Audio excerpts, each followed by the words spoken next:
আসসালামু আলাইকুম everyone, welcome to my another video. এখানে একটি বোলের মধ্যে আমি চর্বি ছাড়া 1 কেজি পরিমাণ গরুর মাংস নিয়ে নিয়েছি। তো এখানে আমি একে একে সব ধরনের মশলা উপকরণ অ্যাড করে দিচ্ছি।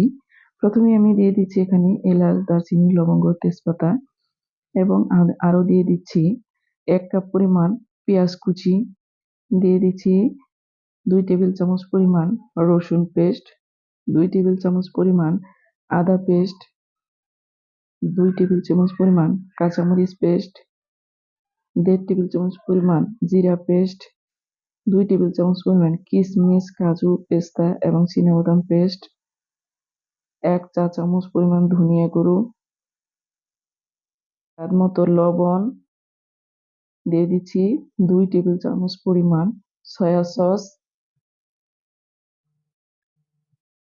এবং আরও অ্যাড করে দিচ্ছি এখানে আমি 1 কাপ পরিমাণ টক দই। টক দইটা আমার ফ্রিজ করা ছিল। এখন দিয়ে দিচ্ছি আমি 2 টেবিল চামচ পরিমাণ লেবুর রস এবং এখানে আমি আরও অ্যাড করে দিচ্ছি পরিমাণ মতো সরিষার তেল। তেলটা আমি এখানে 1 কাপ পরিমাণ নিয়েছি। তো তেলটা নেওয়া হয়ে গেলে এখন সবগুলো উপকরণ আমি হাতে ভালোভাবে মেখে নিচ্ছি। আপনারাও আমার দেখানো প্রসেস অনুযায়ী এভাবে হাতে মেখে ম্যারিনেটের জন্য রেখে দিবেন। আমি এটা হাতে ভালোভাবে মেখে 2 ঘন্টার জন্য ম্যারিনেটে রেখে দিব।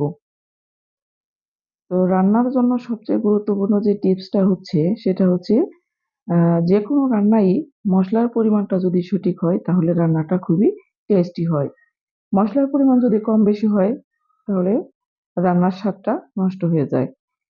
এখন এভাবে আমি হাতে মেখে 2 ঘন্টার জন্য ম্যারিনেটে রেখে দিলাম এবং রেখে দেওয়া শেষ হলে আমি একটি কড়াইয়ের মধ্যে দিয়ে দিচ্ছি সরিষার তেল। সরিষার তেল দিয়ে এখন আমি অ্যাড করে দিচ্ছি আমার সেই ম্যারিনেট করে রাখা মাংসটা। এখানে আমার অতিরিক্ত আর কোনো মসলা ব্যবহারের প্রয়োজন পড়েনি। কারণ আ আমি আমার পরিমাণ মতোই মসলা দিয়ে মাংসটা ম্যারিনেট করে রেখেছিলাম।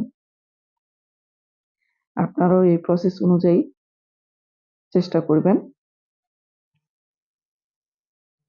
এভাবে আমি নেড়েচেড়ে ভালোভাবে কষিয়ে নিব।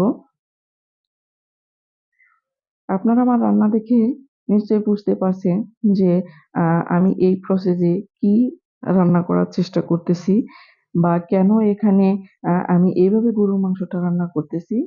হ্যাঁ, ভাইয়া এবং আপুরা, আপনাদের কাছে আমার এই প্রশ্নটা রইলো যে এই প্রসেস অনুযায়ী গরুর মাংস রান্না করলে সেই মাংসটা দিয়ে কি করা যায়? বা কেন এভাবে গরুর মাংসটা রান্না করা হচ্ছে? আপনারা কমেন্টে আমাকে জানিয়ে যাবেন। আর আমার ভিডিওটা যদি ভালো লেগে থাকে তাহলে অবশ্যই লাইক, কমেন্ট এবং শেয়ার করতে ভুলবেন না।